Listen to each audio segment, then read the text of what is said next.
भारत रत्न पूर्व प्रधानमंत्री अटल बिहारी वाजपेयी की जन्म शताब्दी पर कॉन्स्टिट्यूशन क्लब के मावलंकर सभागार में matric society for social services ने भव्य कार्यक्रम आयोजित किया।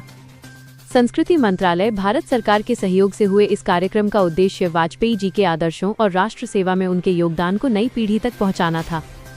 कार्यक्रम में केंद्रीय राज्य सड़क परिवहन मंत्री व सांसद हरीश महलोत्रा, राज्यसभा सांसद डॉक्टर दिनेश शर्मा, सांसद जनार्दन सिंह सिग्रीवाल, सांसद देवजी पटेल, वरिष्ठ भाजपा नेता गोविंदाचार्य, दिल्ली भाजपा के पूर्व अध्यक्ष डॉक्टर अश्विनी उपाध्याय तथा मेवर हाउस के दीवान रतन सिंह मुख्य अतिथि रहे।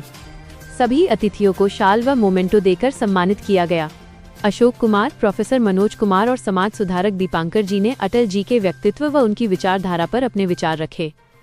मुख्य अतिथियों ने संस्था व इसके अध्यक्ष डॉक्टर राजेश कुमार सिंह की प्रशंसा करते हुए कहा कि ऐसे आयोजन युवाओं को राष्ट्र निर्माण की दिशा में प्रेरित करते हैं।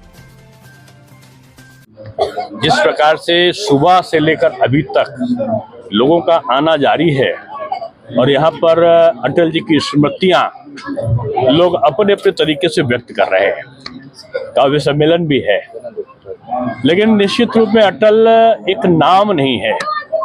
अटल जी एक संस्था है और ऐसी संस्था जो राष्ट्रभक्ति का, जिनमें नाम लेते ही संचार होता है। कि जब अटल जी जीत करके आए थे तो मात्र सांसद में 2 ही सदस्य थे, जिसमें एक अटल जी भी थे। और उस समय अटल जी भी धैर्य के साथ पीछे वह लोकसभा में पीछे सीट पर बैठ करके भी अपनी बातों को काफी गंभीरता और मजबूती से रखते थे।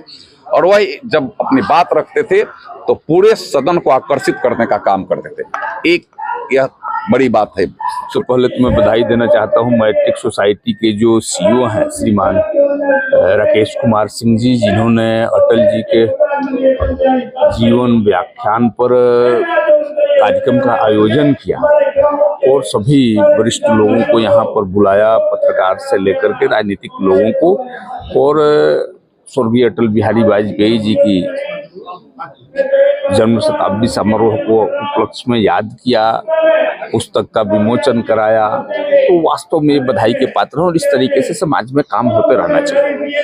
आज के आयोजन को लेकर महत्वपूर्ण ये है कि अटल जी के स्मृति को लेकर के आज ये कार्यक्रम था। मैं समझता हूँ कि यह अद्भुत रहा। पर हाँ, इससे इतना सा जरूर तय हो गया कि अटल जी के विचार आज भी हम लोगों के भीतर जीवंत हैं। तो ये तो तय मानिए कि अटल थे, अटल हैं और अटल ही रहेंगे।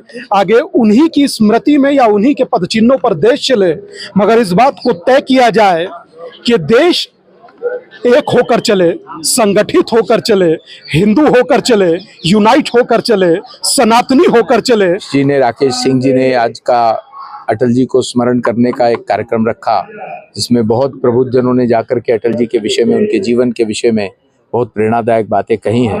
मैं ऐसा मानता हूं कि अटल जी जैसा महानुभाव, अटल जी जैसा महामानव, अटल जी जैसा स्टेट्समैन वो केवल किसी दल के नहीं रहे, वो पूरे देश के थे। और मैं कहूं कि वो पूरे विश्व के लिए प्रेरणा है कि कैसे एक राजनीतिक व्यक्ति को, एक सामाजिक व्यक्ति को कैसे व्यवहार करना चाहिए समाज में, संसद में, सरकार में।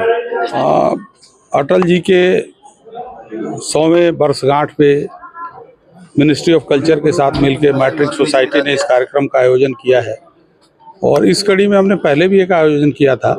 ये 3 दिवसीय एक आयोजन है जिसमें अटल जी के विचारों पे संगोष्ठी है और इसके साथ साथ चूंकि वो कवि हृदय थे, तो जो द्वितीय सत्र है उसमें काफ़ी देश के जाने माने कवि भी आए हुए हैं और हम उनको एक तरह से श्रद्धा सुमन और श्रद्धांजलि अर्पित कर रहे हैं। और अटल जी के विचारों को जन जन तक पहुंचाने के लिए इस कार्यक्रम का आयोजन हम लोगों ने किया है। मुझे अपार खुशी भी है कि इसमें काफ़ी सरकार का भी समर्थन रहा है। कई केंद्र के मंत्री भी आए, कई एमपी भी आए, कई प्रशासनिक अधिकारी भी रहे और काफ़ी संख्या बल के साथ लोग भी यहाँ पे आए।